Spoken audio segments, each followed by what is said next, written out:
ओम विष्णवे नमः. पितृपक्ष इंदिरा एकादशी महात्म्य कथा.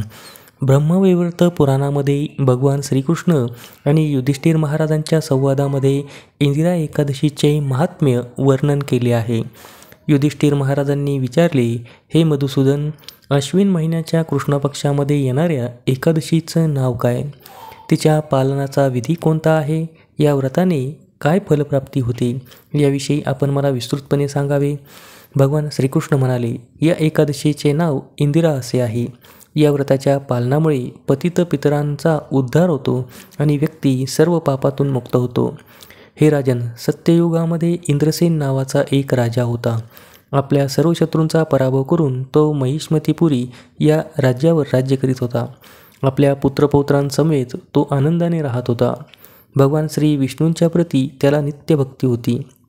त्यामुळे तो नित्य मुक्तिदात्या श्री गोविंदाचे स्मरण करीत असे. एकदा राजा आपल्या सिंहासनावर आनंदाने विराजमान झालेला होता.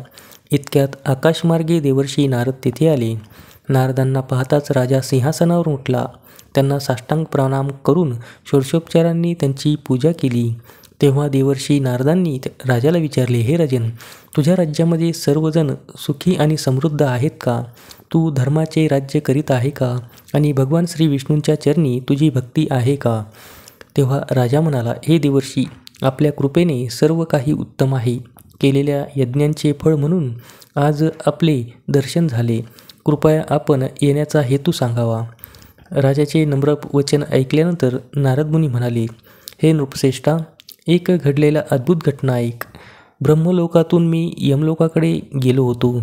तिथे यमराजांनी माझे योग्य स्वागत केले. तिथे मी तुझ्या पुण्यवान वडिलांना पाहिले. त्यांनी माझ्याकडे तुझ्यासाठी एक निरोप दिला आहे. ते म्हणाले, हे देवर्षी, माझा पुत्र इंद्रसेन महिष्मतीपूरचा राजा आहे.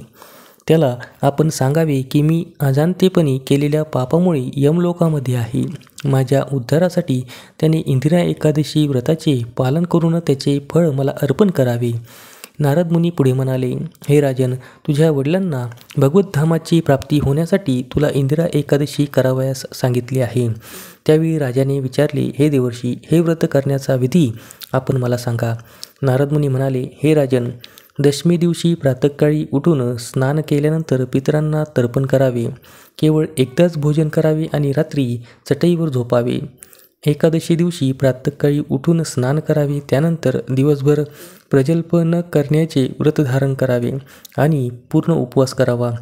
भगवान अरविंद, मी आपल्याला शरण आलो आहे, अशी प्रार्थना करावी. त्यानंतर दुपारी शालग्रामसमोर पितरांना तर्पण अर्पण करावे. ब्राह्मणांना भोजन आणि दक्षिणा देऊन संतुष्ट करावे. शेवटी राहिलेले अन्न गाईला द्यावे. चंदन, फुले, धूप, दीप, भोग अर्पण करून भगवान श्री ऋषिकेशाची पूजा करावी. करीत रात्र जागरण करावे. द्वादशीस भगवान श्रीहरींची पूजा करून ब्राह्मणांना भोजन अर्पण करावे. त्यानंतर आपले बंधू, पुत्रपौत्र इत्यादीसह उपवास सोडावा. भोजन करताना शांतता पाळावी. हे राजन, मी सांगितल्याप्रमाणे जर तू व्रताचे पालन केलेस तर तुझे पितर लवकरच भगवत धामाची प्राप्ती करतील. इतके सांगून देवर्षी नारद अदृश्य झाले. देवर्षी नारदांनी सांगितल्याप्रमाणे राजाने व्रताचे पालन केले. या व्रताच्या प्रभावामुळे स्वर्गलोकातून पुष्पवृष्टी झाली आणि राजाचे पिता गरुडावर बसून वैकुंठाला निघून गेले. त्यानंतर राजाने कित्येक वर्षे आनंदाने राज्य केले. शेवटी आपल्या पुत्राला राज्य देऊन राजा स्वतः देखील भगवत धामाला गेला. धन्यवाद.